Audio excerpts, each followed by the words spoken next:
Good morning दोस्तों। पिछली class में हमने बहुपद शुरू किया था, है ना। क्लास 10th का बहुपद हमने स्टार्ट कर दिया था। और पिछली क्लास में हमने क्या क्या सीखा बहुपद के बारे में। तो पिछली क्लास में हमने बहुपद का घात निकालना सीखा, बहुपद के शून्यक निकालने सीखे, है ना। बहुपद का ज्यामितीय अर्थ निकालना सीखा। फिर ये भी देखा कि कौन सा बहुपद को हम बहुपद कहेंगे या बहुपद नहीं कहेंगे। तो ये सारी बातें हमने पिछली क्लास में सीखी, ठीक है। पिछली क्लास में मैंने ज्यामितीय अर्थ में आपको बताया था एक सरल रेखा के बारे में कि कैसे हम उसका ग्राफीय विधि से कैसे अपन देखेंगे कि उसको कैसे हल करेंगे, कैसे ग्राफ बनाएंगे और वो स्ट्रेट लाइन बनेगा या कैसा रिलेशन आएगा, वो हमने देखा था। आज एक और ग्राफीय विधि से हम ज्यामितीय विधि को समझने की कोशिश करते हैं उसके, ठीक है। तो एक सवाल लेते हैं और उस पर आगे बढ़ते हैं। उसके बाद हम लोग आज सीखेंगे शून्यक निकालना और उसके शून्यकों में से संबंध स्थापित करना सीखेंगे, ठीक है। उनके शून्यकों का जोड़फल, गुणनफल, ये सब चीज़ें आज हम लोग सीखेंगे। तो चलिए मैं एक एग्जाम्पल लेता हूँ। तो अपन एक द्विघात समीकरण ले लेते हैं आज। मान लीजिए हमारे पास एक एग्जाम्पल है y इक्वल टू, एक वर्ग समीकरण लेना है, ठीक है।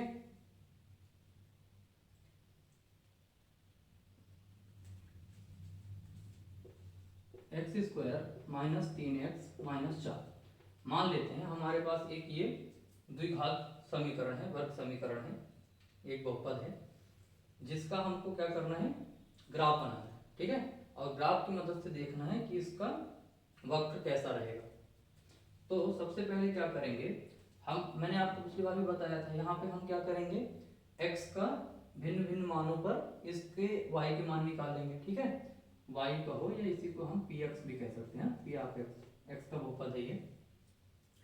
तो चलिए शुरू करते हैं। इसका एक बढ़िया सा टेबल बना देता हूँ यहाँ पे, और यहाँ पे x और y के मान निकाल लेंगे। तो यहाँ x रखेंगे तो यहाँ पे y का क्या मान आएगा वो अपन चेक कर लेंगे। तो मान लीजिए कि x बराबर मैं पहले यहाँ पे -2 रखता हूँ, ठीक है, इस समीकरण में। तो चलिए रखते हैं, जहां जहां पे x होगा ना वहां वहां पे अपने को -2 रखना है, ठीक है। चलिए y बराबर x की जगह में क्या रखेंगे, -2, तो -2 और इसका स्क्वायर हो गया -3। अब ये गुणे में x है ना, तो यहाँ पे -2 हो जाएगा और -4 है। चलिए अब इसको और हल करते हैं। तो 2 दूना 4, माइनस माइनस का गुणा होगा तो प्लस हो जाएगा, 2 दूना 4। अब देखिए यहाँ पे माइनस और माइनस, फिर से माइनस माइनस है ना, तो माइनस माइनस का गुणा करेंगे तो फिर से क्या हो जाएगा, प्लस, और 3 दूना 6 हो गया, और ये माइनस का 4 था ही।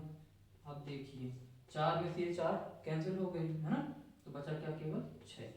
तो जब हमने x बराबर -2 रखा तब हमको y का क्या मान मिला, 6 मिल गया, ठीक है। यहाँ तक क्लियर है, कोई डाउट? बहुत बढ़िया। चलिए आगे बढ़ते हैं। अब मान लीजिए x बराबर मैं -1 रखता हूँ, क्या रखता हूँ, -1 रखता हूँ। तब हम फिर से इस समीकरण को हल कर लेते हैं। तब हमारे पास क्या हो जाएगा, y बराबर एक्स स्क्वायर -3x -4 है ना, तो यहाँ पे x की जगह में आप क्या रखेंगे, -1 का स्क्वायर -3 इंटू एक्स की जगह में -1 और -4, ठीक है। अब देखिए 1 का गुणा 1 में करेंगे तो क्या हो जाएगा, 1 ही आएगा, लेकिन माइनस का चिन्ह है, 2 बार गुणा करेंगे तो माइनस माइनस प्लस हो जाएगा। तो यहाँ पे आ गया 1, यहाँ पे देखो माइनस और माइनस फिर से प्लस हो गया, तो ये हो गया प्लस और ये हो गया 3 और ये हो गया 4। अब देखिए प्लस में 3 और 1 है तो ये दोनों मिलकर कितने बन गए, 4, और उसमें 4 माइनस हो गया, तो यहाँ पे आ गया आपका 0। तो जब हमने x बराबर -1 रखा तो हमको y की वैल्यू कितनी मिल गई, 0 मिल गई। यहाँ तक क्लियर है। अब चलिए थोड़ा और आगे बढ़ते हैं। ये इतने मान क्यों निकाल रहे हैं, ग्राफ क्या है ना, सुविधाजनक तरीके से बना सके हम लोग, आसानी से आपका ग्राफ का रिप्रेजेंटेशन हो सके, उसके लिए हम ये सब मान निकाल रहे हैं यहाँ, ठीक है। अब देखिए अगला जो है, अगर मैं x बराबर 0 पे निकालूं, हाँ, और ये x की वैल्यू जो है ना वो मैं अपने मन से ले रहा हूँ, आप भी कुछ भी ले सकते हैं, -2, -3, -4, 0, 1, 2, 3, जो आपको कैलकुलेट करने में इजी पड़े आप कुछ भी वैल्यू ले सकते हैं। अब x बराबर चलिए 0 रखते हैं, तो देखिए y बराबर क्या था हमारे पास, x² मतलब 0 का स्क्वायर, फिर -3 और x की जगह में 0 और -4। अब देखिए अगर यहाँ पे, अगर हम यहाँ पे देखें तो ये जो y 0 है ना, तो 0 का तो 0 ही आ जाएगा, और किसी भी संख्या में 0 से गुणा करेंगे तो क्या आएगा, 0 आएगा, तो यहाँ पे भी 0 आ गया, और यहाँ पे क्या आ जाएगा, -4, तो ये y बराबर क्या हो गया, यहाँ पे आया -4। तो x बराबर जब हमने 0 रखा तब हमको y बराबर मिला -4। चलिए अब x बराबर रखूंगा मैं 1, तो x बराबर जब हम अपने प्लस का 1 रखा तब देखते हैं क्या मिलेगा, y बराबर हो गया 1 का स्क्वायर -3 इंटू एक्स की जगह में 1 और -4, तो यहाँ से हो गया 1 का वर्ग 1 माइनस, अब देखो यहाँ पे माइनस है और प्लस है, तो प्लस और माइनस का जब गुणा करेंगे तो धन और ऋण का गुणा ऋण हो जाता है, ठीक है, तो यहाँ पे आ गया 3 और यहाँ पे आ गया 4। अब देखिए तो यहाँ पे देखो बेटा, माइनस माइनस वालों को पहले जुड़ जुड़ जाएंगे और माइनस का चिन्ह आएगा, ठीक है, और ये 1 है ही अपने पास में, यहाँ 1 आ गया, 3 में 4 जुड़ा तो कितना हो गया, -7। चलिए 7 में 1 घटा लीजिए तो कितना बचेगा, 6, लेकिन बड़ी संख्या के चिन्ह लग जाएगा, तो यहाँ 7 बड़ी संख्या है इसलिए -6 आ गया। तो जब x बराबर 1 रखा था तब हमको y बराबर मिला -6। एक वैल्यू और निकाल लेते हैं, x बराबर चलिए 2 पर चेक कर लेते हैं एक और, ठीक है, यहाँ पे मैं कर देता हूँ।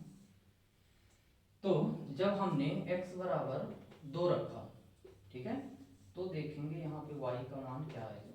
अब हमारा समीकरण तो यही था, बहुपद x² -3x -4, तो चलिए x की जगह में 2 रखते हैं, तो 2 का स्क्वायर -3 इंटू 2 और -4। यहाँ तक क्लियर है, बहुत बढ़िया। चलिए आगे बढ़िए, तो 2 दूना अब यहाँ पे आ जाएगा 4। अब देखिए फिर से धन और ऋण का गुणा ऋण हो जाएगा, तो -3 दूना 6 और यहाँ पे आ गया ये -4, ये 4 और ये 4 देखिए कैंसिल हो गए, तो यहाँ पे अपने को मिल गया क्या, फिर से -6। तो जब हमने x बराबर 2 रखा तब हमको y का मान -6 मिल गया, तो ये आ गया -6। तो इस प्रकार से हमने x के -2, -1, 1, 0, 1 और 2 पर हमने इस बहुपद का मान निकाल के रखा हुआ है, ठीक है, यहाँ तक आपको क्लियर है।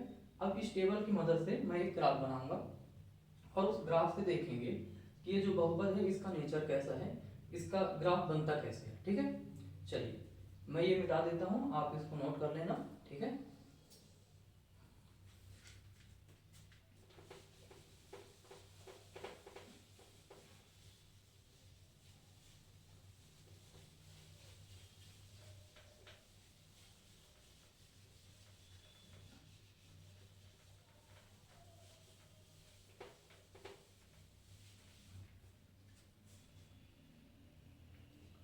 चलिए अब एक ग्राफ बनाते हैं, ये बना दिया मैंने y अक्ष और ये बना दिया मैंने x अक्ष।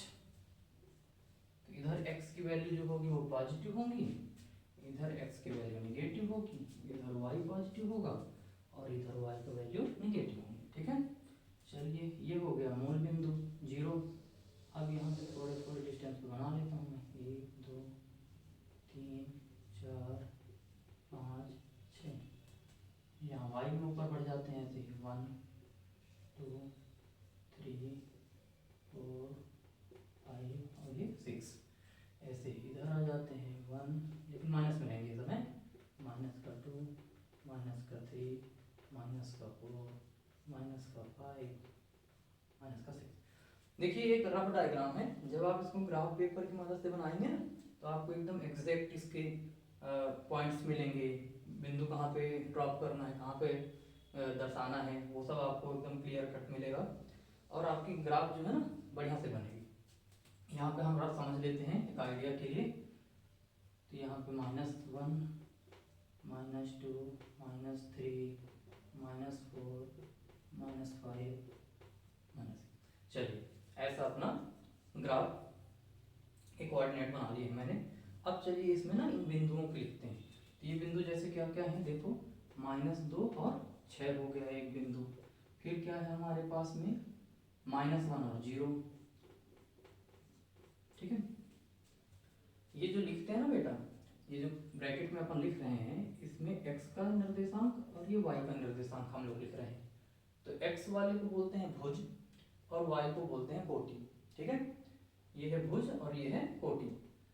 अब यहाँ पे देखिए, यहाँ पे मैं इनको ग्राफ में रिप्रेजेंट करूंगा। अब देखिए जब x की वैल्यू कितनी थी -2, ये आ गया -2, तब y का वैल्यू हमको कितना मिला था +6, मतलब यहाँ पे आना है बेटा, यहाँ पे कहीं पे हमारी वो बिंदु आएगी। ठीक है, ये आप ड्रॉप डाउन कर लेना, मैं अभी ऐसे ही दर्शा देता हूँ। यहाँ पे आ गया -2 और 6, एक बिंदु ये आ गया। दूसरी बिंदु हमारी क्या थी, -1 था जब x की वैल्यू, तब हमारा y कितना था 0 था। तो y क्या था 0 और x कितना था -1। तो ये बिंदु देखो यहाँ पे आ जाएगी। जब हम y में नीचे आ रहे हैं ना, तो y की वैल्यू देखो घटते घटते हुए आ रही है। यहाँ तक 2 आ गया, यहाँ पे 1 आ गया। जब यहाँ पे आप नीचे आएंगे तो यहाँ पे y की वैल्यू होगी 0, लेकिन मुझे यहाँ पे वैल्यू नहीं चाहिए, मुझे कहाँ पे चाहिए x बराबर -1 पे। तो हमारा अगला बिंदु आएगा यहाँ पे। तो यहाँ पे जो आएगा वो क्या आ गया -1 और 0। अगला जो पॉइंट आएगा 0 और 4। तो x की वैल्यू इस बार 0 रहेगी। ठीक है, x की वैल्यू क्या रहेगी 0, लेकिन y की वैल्यू क्या है -4। तो ये देखिए यहाँ पे आ गए हम लोग। इसमें देखिए x में चाहे इधर से आ जाओ और चाहे इधर से आ जाओ, हम 0 पे पहुंच जाएंगे। तो x बराबर 0 की लाइन होगी। तो यहाँ पे आया x बराबर 0 और y बराबर कितना हो गया -4। तो अगला बिंदु हमको मिल गया बेटा यहाँ पे, कितना मिला 0, -4। अगला बिंदु बना लेते हैं। एक जब x की वैल्यू 1 थी तो y की वैल्यू -6 थी। तो ये जो है ना, ये कुछ यहाँ पे आ जाएगा, यहाँ पे आ गया कितना, x की वैल्यू 1 और y की वैल्यू -6। ठीक है, अगला बिंदु जो है x बराबर 2 था, तब y की वैल्यू कितनी थी -6। x बराबर 2 था तब y की वैल्यू -6 थी, कुछ यहाँ पे आया मान लो। ठीक है, तो ये आया 1 और ये हो गया -6। अब चलिए इन बिंदुओं को मिलाते हुए एक रेखा मतलब लाइन खींचते हैं। इन बिंदुओं को मिलाइए, यहाँ से यहाँ आ गए, यहाँ से यहाँ। अब देखो यहाँ से ये बिंदु ऐसे मुड़ के ऐसा कुछ हुआ। ठीक है, हमारा जो जितना भी हमने पॉइंट्स पे लिया था, तो यहाँ तक हमको वैल्यू प्राप्त हुई है। तो यहाँ तक हमारा कर्व बना। अभी देखो ये कर्व ना ऐसे ही बहुत और भी आप जब बिंदु इसमें लेंगे, इसमें जब और भी बहुत सारे बिंदु लेंगे तो ये कर्व और कुछ बनेगा। जैसे मान लो चलो एक बिंदु और मैं लेता हूँ x बराबर 3 पर, इसकी चलो वैल्यू मैं निकाल के दिखाता हूँ आपको। यहाँ पे अगर x बराबर 3 होती तो क्या आता, तो यहाँ पे y बराबर हो जाता 3 का स्क्वायर -3 × 3 और -4। ठीक है, तो ये हो गया कितना 3 का 9 माइनस का ये 9 और ये -4।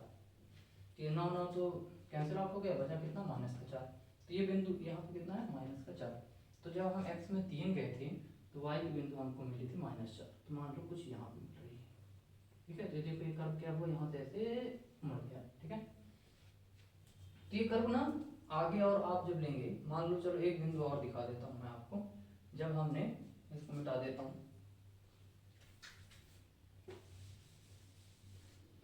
एक बिंदु पे और चेक करेंगे तो इसका क्या प्रॉपर ग्राफ बन जाएगा। 4 पे चलिए चेक करते हैं। तो y बराबर क्या आ जाएगा यहाँ पे 4 का स्क्वायर -3 × 4 और -4। तो यहाँ हो गया 4 × 16, ये हो गया कितना 4 × 3 = 12 और ये -4। तो ये आ गया बेटा कितना देखो 16 और ये 16, ये कितना हो गया 0। तो जब हमने y की वैल्यू x की वैल्यू 4 रखी तो y की वैल्यू कितनी आ गई हमारी 0। अब देखो ये है हमारा x का वैल्यू 4, तो y की वैल्यू देखो उधर से ऊपर आ रहे हैं ना, तो y की वैल्यू क्या है, इस लाइन पे y की वैल्यू है 0। तो ये बिंदु कुछ हमको यहाँ पे मिला। अब देखो इस ग्राफ को अगर मैं आगे एक्सटेंड करूंगा ना तो ये ग्राफ कुछ ऐसा इस बिंदु की ओर जाएगा। ठीक है, थोड़ा टेढ़ा हो गया है, इसको आप बढ़िया से सीधा बनाइएगा। ठीक है, ऐसे जाएगा।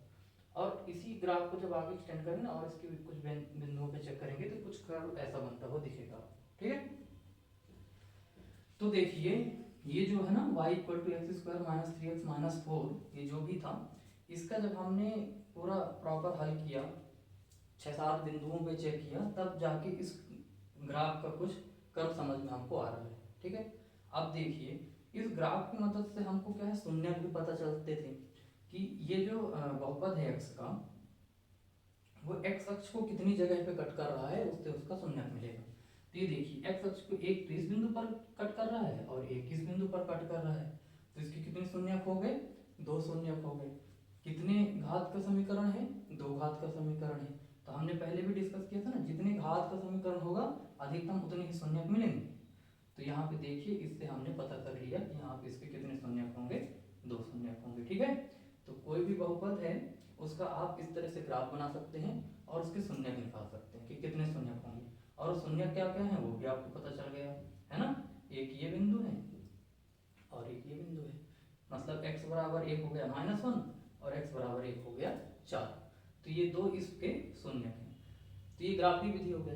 अभी चलिए इसी का ना मैं गुणनखंड करके आपको दिखाता हूँ। हमने क्या बोला कि यहाँ से x बराबर 1 तो शून्यक है हमारा -1 और 1 है हमारा 4। चलिए इसको प्रूव करते हैं अपन गुणनखंड विधि से जब करेंगे इसको। ठीक है, इसको मिटा दूं, ये आप ऐसा ग्राफ बना लेना। ठीक है, ओके।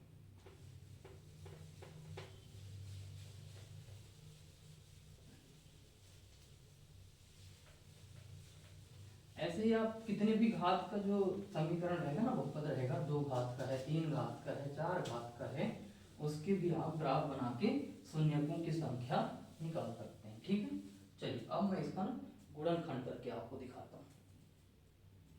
अब जैसे हमारे पास समीकरण क्या है, x square minus 3x minus 4। मैंने क्या बोला था पहले आपको कि जो भी हमारा अचर पद होता है उसका उसके एक्स स्क्वायर के गुणांक के साथ में गुणा करेंगे। तो यहाँ पे क्या है, कुछ नहीं लिखा है ना, तो यहाँ पे क्या हो जाएगा 1, तो ये आ गया -4।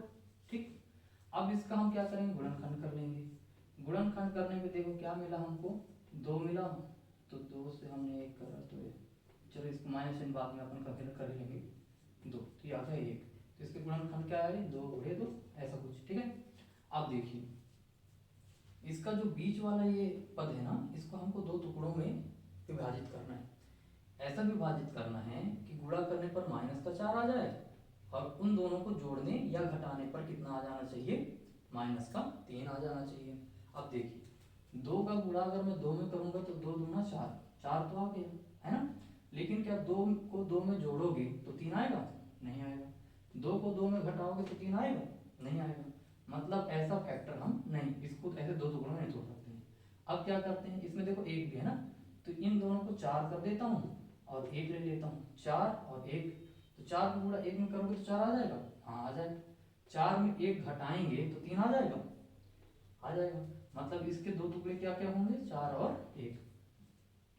अब ध्यान से देखिए एक्स स्क्वायर, अब देखो यहाँ पे क्या है, बड़ी संख्या में माइनस लाना है हमको और घटाना भी है, तो यहाँ पे मुझे करना पड़ेगा माइनस किसमें, 4x में, और प्लस का x और ये माइनस का 4। अब देखिए ध्यान से 4 का गुणा 1 के साथ करोगे तो 4 एकम में 4, धन और ऋण का गुणा ऋण, तो -4 आ गया।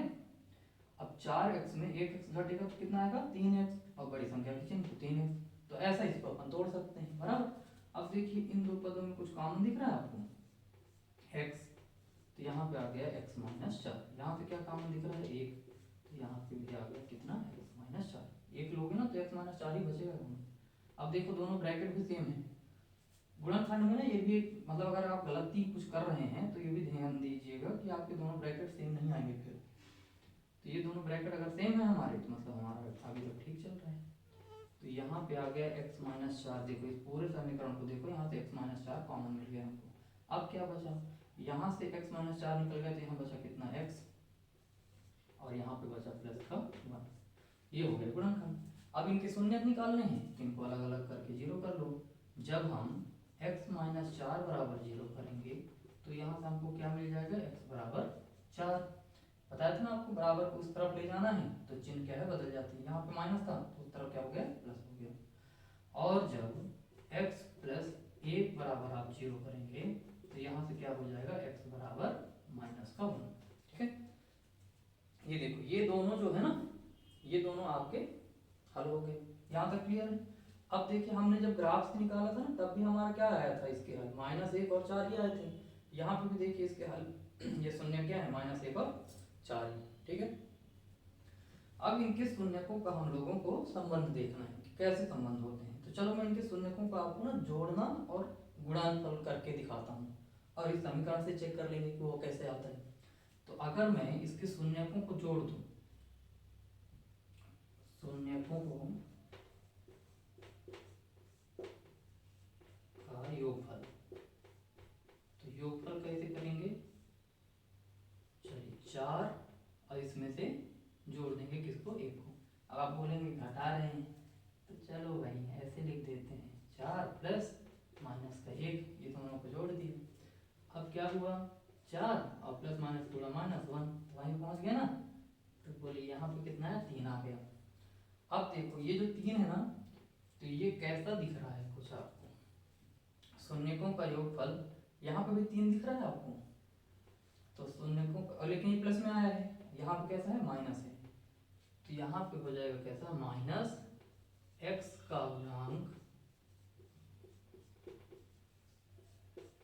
और इसके नीचे देखो डिवाइडेड बाय 1 भी लिख सकते हैं ना, 1। तो इसके x² का गुणांक क्या है, 1, तो इसके नीचे आ जाएगा क्या, x² का गुणांक। यहाँ तक क्लियर है। तो शून्यकों का योगफल, या तो आप पूरा सवाल को हल करें, शून्य निकालें और उनको जोड़ें, या तो हम डायरेक्ट एक रिलेशन बना रहे हैं कि शून्यकों का योगफल जो होगा, समीकरण को आपने देखा, उसमें देखा क्या, -x का गुणांक जो भी होगा वो रखेंगे और डिवाइड बाई x² का गुणांक रख देंगे, तो बोलो शून्यकों का योगफल अपन डायरेक्ट निकाल पाएंगे। ठीक है, ऐसे ही शून्यकों का गुणनफल देख लेते हैं। शून्यकों का गुणनफल क्या आएगा, क्या क्या था, 4 था और गुणे -1 था, ये आ गया कितना, -4। ठीक, चलिए थोड़ा मैं इसको मिटा देता हूँ, ये आपने लिख लिया होगा, इस कोने को मिटा देता हूँ। चलिए ठीक, तो अभी देखो शून्यकों का गुणनफल कितना आया है, -4। तो -4 जो आया है ना शून्यकों का गुणनफल, उसका अभी देखो इस समीकरण को अगर आप देखोगे तो -4 कहाँ पे, देखो कांस्टेंट टर्म में है ना -4, तो यहाँ पे हो गया कितना, अचर पद, अचर पद डिवाइडेड बाय, इसमें भी अपन क्या कर देंगे, x² का गुणांक, इसके भी नीचे अपन लिख सकते थे ना, तो यहाँ पे क्या हो जाएगा, x² का गुणांक। ठीक है, यहाँ तक आपको क्लियर है। तो ऐसे हम शून्यकों में संबंध भी बता सकते हैं कि शून्यकों का गुणनफल कैसे होगा, शून्यकों का योगफल क्या होगा। तो आप या तो पूरा समीकरण को, बहुपद को हल करें, शून्यक निकालें और उनको जोड़ करके देखें, या फिर हमारा जो डायरेक्ट रिलेशन बनाया हमने कि ऐसे फार्मूले से हम लगा सकते हैं कि -x का गुणांक डिवाइडेड बाई x² का गुणांक, तो उसमें क्या आ गया, शून्यकों का योगफल, ऐसे गुणनफल निकालेंगे, तो ये कर सकते हैं। और दोनों को आप चेक भी कर सकते हैं, तो आपका इससे क्या सत्यापित भी हो जाएगा, हाँ हमारा जो दिया हुआ समीकरण है उसका हम दोनों विधि से चेक कर लिए और दोनों से हमारा सेम आंसर आ रहा है। ठीक है, चलिए अब मैं इसका एक संबंध आपको बताता हूँ। इसका आप एक फॉर्मूला अपन बना लेते हैं, कैसे संबंध बनाएंगे व्यापक टर्म में, व्यापक हल कैसे निकालेंगे इसका।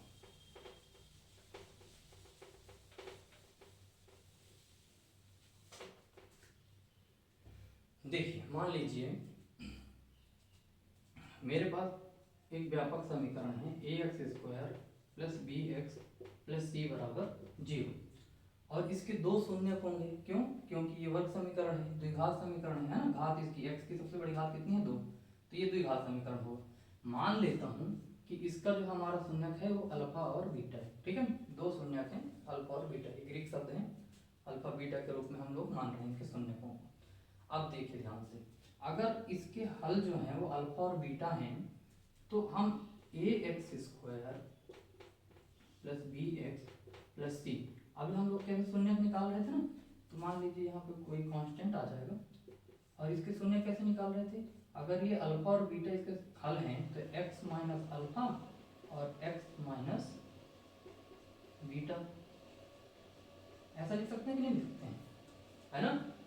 ऐसे ना अभी हल निकाल रहे थे, दो ब्रैकेट में दो गुणनखंड के रूप में आ जा रहा था, जो भी शून्य होता था फिर उनको बराबर जीरो कर करके निकाल लेते थे। x माइनस अल्फा को जीरो करोगे तो अल्फा आ जाएगा, x माइनस बीटा को जीरो करोगे तो x बराबर बीटा आ जाएगा, तो इसके दो शून्य हो गए। अब देखिए मैं इसको और हल करता हूँ कि चलिए अब इन दोनों को ना गुणा कर देते हैं। तो यहाँ देखो x का गुणा पहले x के साथ होगा तो ये हो जाएगा कितना एक्स स्क्वायर, फिर इस x का गुणा माइनस बीटा के साथ होगा तो यहाँ पे आ जाएगा माइनस बीटा और ये x, तो x का गुणा हो गया दोनों में। अब देखो यहाँ पे माइनस अल्फा का गुणा करेंगे अब इनके साथ में, तो यहाँ पे आ जाएगा माइनस अल्फा और इंटू एक्स, और माइनस माइनस का गुणा हो जाएगा प्लस और ये हो जाएगा अल्फा इंटू बीटा। यहाँ तक कोई दिक्कत? चलिए आगे बढ़ते हैं। यहाँ पे k है और ये हो गया क्या, देखो एक्स स्क्वायर।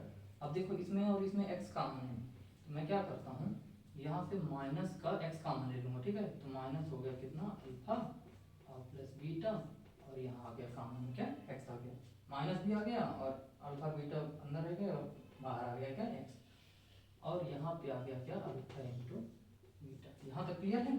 अब देखो दोनों समीकरण मिलते हुए जा रहे हैं, A X square B X plus अचर पद, एक्स स्क्वायर का टर्म है, एक्स का टर्म है और प्लस अचर पद है। अब देखो इन दोनों का कंपेयर कर लेते हैं, तो यहाँ से आपको क्या मिलेगा, देखो A X square plus B X plus C बराबर K X square minus K alpha plus beta into X plus K alpha into beta, ऐसा कुछ मिला। अब देखिए एक्स स्क्वायर के टर्म्स को, एक्स के टर्म को और अचर पदों को हम क्या करेंगे, यहाँ पे कंपेयर कर लेंगे, ठीक है। तो यहाँ से देखिए इन दोनों को जब आप कंपेयर करेंगे ना एक्स स्क्वायर के गुणांकों को, तो यहाँ से a बराबर क्या आ जाएगा, देखो k के बराबर आ गया, और यहाँ से देखिएगा अब माइनस का k अल्फा प्लस बीटा बराबर यहाँ पे क्या दिया हुआ है b। अब मुझे क्या है अल्फा और बीटा की वैल्यू चाहिए थी, तो अल्फा प्लस बीटा बराबर, ये माइनस का चिन्ह उधर चला जाएगा, ये एक काम करते हैं माइनस से गुणा करा देता हूँ, तो माइनस माइनस इधर प्लस हो गया और इधर माइनस हो जाएगा, तो ये माइनस बी और बटे में आ गया के। यहाँ तक क्लियर है? अब देखिए आगे अल्फा प्लस बीटा, ये हो गया शून्यकों का योगफल, ठीक है, बराबर माइनस बी बटे, और के की जगह में हम क्या लिख सकते हैं, के बराबर ए हमने निकाला है यहाँ पे, है ना, तो के बराबर ए की जगह हम लिख दिया मैंने ए, तो अल्फा प्लस बीटा बराबर हो गया माइनस बी बटे, यहाँ से आपको क्लियर हो गया, अल्फा प्लस बीटा बराबर माइनस बी बटे, मतलब मोलों का जो योगफल होगा वो माइनस बी बटे ए के बराबर होगा, मतलब माइनस का एक्स का गुणांक डिवाइडेड बाई एक्स स्क्वायर का गुणांक, जैसा कि अपन ने पिछले सवाल में भी देखा था, ठीक है। ऐसे ही अगर मैं यहाँ पे तुलना करूँ किसकी, अचर पद की, अब क्या बचा यहाँ पे c बराबर क्या है, c बराबर के अल्फा इंटू बीटा। अब यहाँ से मूलों का गुणनफल निकाल लेंगे, कैसे, अल्फा इंटू बीटा बराबर c बटे के की वैल्यू अपन ने पहले निकाल के रखी हुई है, a के बराबर है, तो अल्फा इंटू बीटा बराबर हो जाएगा क्या c बटे ए, ठीक है। तो यहाँ से हम लोगों ने देखा कि मूलों का जो है हम लोग शून्यकों का योगफल और गुणनफल दोनों निकाल सकते हैं, कैसे कैसे निकाल सकते हैं, तो अपना हो जाएगा अल्फा प्लस बीटा बराबर माइनस बी बटे ए, और अल्फा इंटू बीटा बराबर हो जाएगा क्या सी बटे ए, ठीक है। अभी कोई भी सवाल रहेगा तो उसमें हम ऐसा करके शून्यकों के बीच में संबंध अपन देख सकते हैं, ठीक है। ये आपको क्लियर है? ठीक है, आप इसको लिख लें। अब हम कुछ सवाल करेंगे जिसमें हम गुणनखंड भी निकालना सीखेंगे और शून्यकों का हल भी निकालना सीख लेंगे, ठीक है।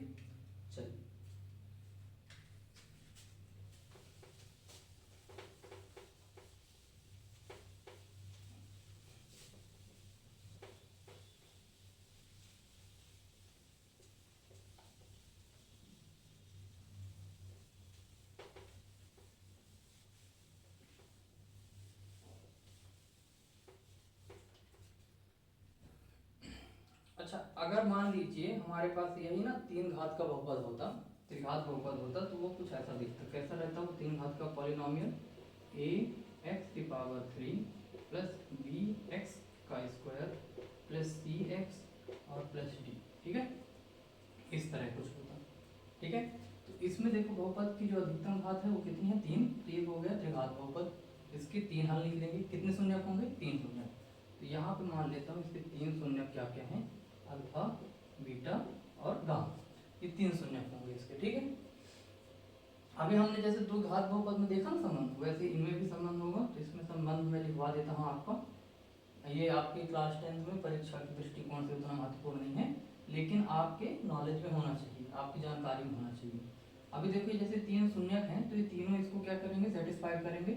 तो इन तीनों को ना हल करके, जैसे आपको फिर से अगर इसको हल करेंगे अगर आप प्रॉपर, तो यहाँ पे मान लीजिए कि x minus alpha, x minus beta और x माइनस गामा, ऐसा। अब इन तीनों को गुणा कराएंगे, फिर जब प्रॉपर अरेंज करके रख आ जाएगा ना, तो फिर उसमें क्या करेंगे, एक्स क्यूब के टर्म का एक्स स्क्वायर एक्स और अचर पद का कंपेयर कर लेंगे और उसके मूलों का योगफल गुणनफल ऐसे करके हम निकाल लेंगे। अभी मैं उसके डिटेल में नहीं जा रहा हूँ, आपको मैं डायरेक्ट यहाँ पे फार्मूला लिखा दे रहा हूँ, आपको देख लीजिएगा। तो यहाँ पे जो शून्यक होंगे ना, उनका जो हल होगा alpha plus beta plus gamma बराबर माइनस बी बटे ए। ठीक है, माइनस बी बटे ए, ये आ जाएगा। दूसरा इसमें देखो एक टर्म ये ऐसा भी आएगा, alpha plus beta, beta plus gamma और gamma plus gamma into alpha, alpha into beta plus beta into gamma plus gamma into alpha बराबर ये हो जाएगा कितना, सी बटे ए के बराबर। और ऐसे ही अगर तीनों का गुणनफल देखें, alpha into beta into gamma बराबर ये हो जाएगा कितना, माइनस डी बटे ए, मतलब अचर पद डिवाइडेड बाई एक्स क्यूब का गुणांक। यहाँ तक क्लियर है। तो ये हमारे यहाँ पे 3 इसके रिलेशन आ जाएंगे। ठीक है, ये आप रिलेशन लिख लें, आपको बेसिक इसका आइडिया रहना चाहिए। अगर आपको ये विस्तार में समझना है, आपको करना है, तो आप ये घर में एक होमवर्क की तरह करें। एक्स माइनस अल्फा, पहले इन दोनों का गुणा, ये दोनों फैक्टर का गुणा अलग से कर लें, फिर उसमें जो कुछ भी आता है उसका इसके साथ भी गुणा कर लेना, एक्स माइनस गामा के साथ में। तो ये ऐसा कुछ समीकरण आएगा। अगर आपको सीखना ही है तो मैं करा देता हूँ, पर आज फिर सवाल नहीं हो पाएगा। हम लोग सवाल फिर कल करेंगे। आपके जो प्रश्नावली है ना, जो 2.1 है, उसमें आपका ग्राफ की मदद से आपको बताना है कि उसमें कितने हल हैं, है ना, उसमें ग्राफ देखना और ग्राफ की मदद से अपने को बताना है कि कितने हल हैं। दूसरा जो प्रश्नावली रहेगा उसमें अपने को गुणनखंड निकालना सीखना है और उन गुणनखंडों का शून्यकों के साथ संबंध देखना है। और दूसरे टाइप के सवाल ऐसे हैं कि आपको शून्यकों की योगफल और गुणनफल दिए रहेंगे, उसमें से आपको उसका समीकरण निकालना है। जैसे अभी हम लोग क्या करें, शून्य निकाल रहे हैं, अभी हमको रिवर्स उल्टा जाना पड़ेगा, शून्य दिया रहेगा और उससे हम समीकरण तक पहुंचेंगे। ठीक है, चलिए मैं इसको ना जल्दी जल्दी आपको बता देता हूँ, ये आप नोट कर लें, अभी आपके समझने के लिए केवल रहेगा बस। ठीक है, ये मैं थोड़ा सा साइड में लिख देता हूँ। देखिए हमारे पास जो समीकरण था वो x cube plus B x square plus c x plus d, ऐसा कुछ था। अब मैंने बोला इसका शून्यक हमारा क्या क्या है, alpha beta gamma, alpha beta gamma. तो यहाँ पे हम क्या करेंगे, इसको मैं बोल रहा था आपको ऐसा लिखने के लिए, x minus alpha, x minus beta, x minus gamma. अगर ये तीनों शून्यक हैं तो ऐसे लिख सकते हैं अपन। अब देखिए यहाँ पे के रह गया, अब इन दोनों को गुणा करेंगे। अब बेटा मैं थोड़ा सा जल्दी से करूँगा, आप लोग समझ लेना। x का गुणा करेंगे तो एक्स स्क्वायर आ गया, माइनस एक्स का बीटा के साथ किया तो minus beta x, minus alpha x और minus minus plus alpha into beta, ये आ गया एक ब्रैकेट में। और यहाँ पे आ गया कितना, एक्स माइनस गामा। यहाँ तक क्लियर है। अब देखिए इन तीनों को, इनका गुणा अब इसके साथ करेंगे, ये आ गया कितना, x का गुणा, एक्स स्क्वायर का गुणा कर रहा हूँ पहले, ठीक है, देखिए ध्यान से, x के साथ करेंगे तो एक्स क्यूब हो गया, माइनस का गामा इंटू एक्स स्क्वायर हो गया। अब बीटा एक्स का करते हैं तो minus beta into x square minus minus plus gamma beta into x. अब माइनस अल्फा एक्स का करूँगा तो माइनस अल्फा एक्स स्क्वायर और फिर यहाँ से minus minus plus gamma into alpha x और प्लस अल्फा बीटा कब कर लेते हैं, तो अल्फा बीटा एक्स और अल्फा बीटा गामा, ये जो है ना माइनस में आ गया, देखो माइनस का अल्फा बीटा और गामा, यहाँ तक आ गए हम लोग। देखो टोटल कितने टर्म आए, 1 2 3 4 5 6 7 8 टर्म आ गई टोटल। अब देखिए इसमें अरेंज करेंगे इसको थोड़ा, x की बड़ी घात जो क्यूब वाले हैं वो देख लो ध्यान से, इसमें कितने हैं, यहाँ पे कितने हैं x क्यूब वाला, और कहीं दिख रहा है क्या, नहीं दिख रहा ना, केवल यही है ना, तो यहाँ पे आ गया कितना, x का क्यूब आ गया। क्लियर। अब देखिए इसमें एक्स स्क्वायर वाले टर्म देख लेते हैं, तो एक्स स्क्वायर वाले टर्म में देखो एक तो ये हो गया माइनस गामा स्क्वायर, फिर माइनस बीटा एक्स स्क्वायर, और कुछ है माइनस अल्फा एक्स स्क्वायर, और कुछ है कि इसके अलावा नहीं है ना, तो यहाँ से देखो माइनस मैंने ले लिया कॉमन, और एक है अल्फा, एक है प्लस हो जाएंगे तब plus beta plus gamma into x square. यहाँ तक पहुँच गए। अब एक्स वाले पद देखिए, यहाँ पे क्या है गामा बीटा, यहाँ पे क्या है गामा अल्फा, यहाँ पे क्या है अल्फा बीटा, तो यहाँ पे मैंने लिखा देखो तीनों से प्लस में है, ये भी प्लस में है, ये भी प्लस में है और ये भी प्लस में है, तो यहाँ पे आ गया कितना alpha beta plus beta gamma और प्लस गामा इंटू अल्फा, और इसमें आ गया एक्स। यहाँ तक क्लियर है। और लास्ट में एक टर्म और बचा जो है ये माइनस का अल्फा बीटा और गामा, यहाँ तक आपने वो क्लियर है। अब देखिए इसमें एक्स क्यूब का भी गुणांक है, एक्स स्क्वायर का भी गुणांक है, एक्स का भी गुणांक है और अचर पद भी है। अब इसमें भी सेम चीजें हैं, इन दोनों को हम लोग कंपेयर कर लेंगे। तो एक्स क्यूब का गुणांक अगर कंपेयर करो तो यहाँ पे देखो के का सबके साथ गुणा कर देंगे आप तो के सब में आ जाएगा, ठीक है, तो के बराबर यहाँ पे आ जाएगा के, तो जहाँ जहाँ पे के आएगा वहाँ पे हम लोग ए रख देंगे। अब इसको देखें, माइनस का alpha plus beta plus gamma बराबर एक्स स्क्वायर का है ना गुणांक और इधर के भी था माइनस का के, तो एक्स स्क्वायर का गुणांक था, तो यहाँ पे एक्स स्क्वायर का गुणांक क्या है बी, तो यहाँ से क्या हो जाएगा alpha plus beta plus gamma बराबर माइनस चिन्ह वहाँ चला गया तो माइनस का बी और बटे के की वैल्यू हमने पहले निकाल रखी है, क्या है ए है, तो माइनस का बी बटे ए। क्लियर, ये निकाला था ना अपने, alpha plus beta plus gamma बराबर माइनस बी बटे ए। ऐसे ही आप दूसरे पदों का दूसरे का भी कंपेयर कर लें, तो alpha beta plus beta gamma plus gamma alpha बराबर एक्स का पद है ना, तो इधर एक्स का पद क्या आ रहा है देखो सी, तो इधर आ जाएगा सी, और यहाँ पे होना था के, तो के आ जाएगा इधर क्या बटे में, तो इसकी वैल्यू होगी कितना alpha beta beta gamma plus gamma alpha बराबर सी का, तो सी हो गया ए की जगह रख देंगे, के की जगह पे ए रख दिया, ये हो गया। और तीसरे टर्म को भी अब कर लें अचर पद को, तो माइनस का अल्फा बीटा गामा बराबर इधर से अचर पद क्या है डी, तो ये हो गया डी और इसके डिवाइड में आ जाएगा के, तो यहाँ से हो गया क्या अल्फा बीटा गामा बराबर माइनस का डी और के की जगह रख दिया ए। ये देखो ये तीनों वही चीजें हैं ना जो हमने लिखी थी, तो ऐसे करके आप इसको हल कर सकते थे। आप इसको एक बार खुद से करने की कोशिश करें, ध्यान से देखें, नहीं समझ में आएगा तो एक बार फिर से वीडियो में आप इसको चेक कर सकते हैं, ठीक है। तो ये आज हमने शून्यक निकालना, शून्यक का ज्यामितीय अर्थ भी देख लिया, शून्यक के ज्यामितीय अर्थ में कितने हल आए थे, शून्यक में कितने हल आए वो भी देख लिया। उसके बाद हमने दोनों के बीचों में संबंध भी देख लिए हैं कि कैसे अपन संबंध निकालेंगे, अल्फा बीटा का मतलब शून्यकों का योगफल और गुणनफल भी देख लिया। फिर हमने तीन घात के बहुपद के बारे में भी अपन ने उनके योगफल गुणनफल के रूप में उनको देख लिया। तो यहाँ तक आपका जो कॉन्सेप्ट वाला पोर्शन रहता है वो कॉन्सेप्ट वाला पोर्शन खत्म होता है। अब हम प्रश्नावली के सवाल हल करेंगे और वो हम करेंगे अब नेक्स्ट क्लास में, ठीक है। आज यहीं पे रोकते हैं, अगले क्लास में मैं आपको हल करना बताऊंगा। आप कुछ उदाहरण हैं उनको देखें, उनकी मदद से आप अपने सवालों को हल करने की कोशिश करें।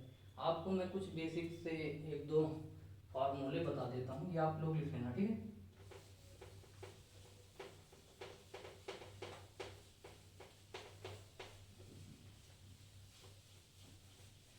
ये मैथमेटिक्स में देखिए कॉन्सेप्ट ही है, अगर आपने कॉन्सेप्ट अच्छे से पकड़ लिया, अच्छे से समझ लिया तो सवाल में फिर कुछ दम रह नहीं जाता है।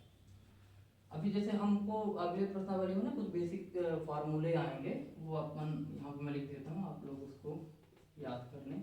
जैसे a प्लस बी का होल स्क्वायर बराबर क्या होता है, a स्क्वायर प्लस 2ab और प्लस का बी स्क्वायर।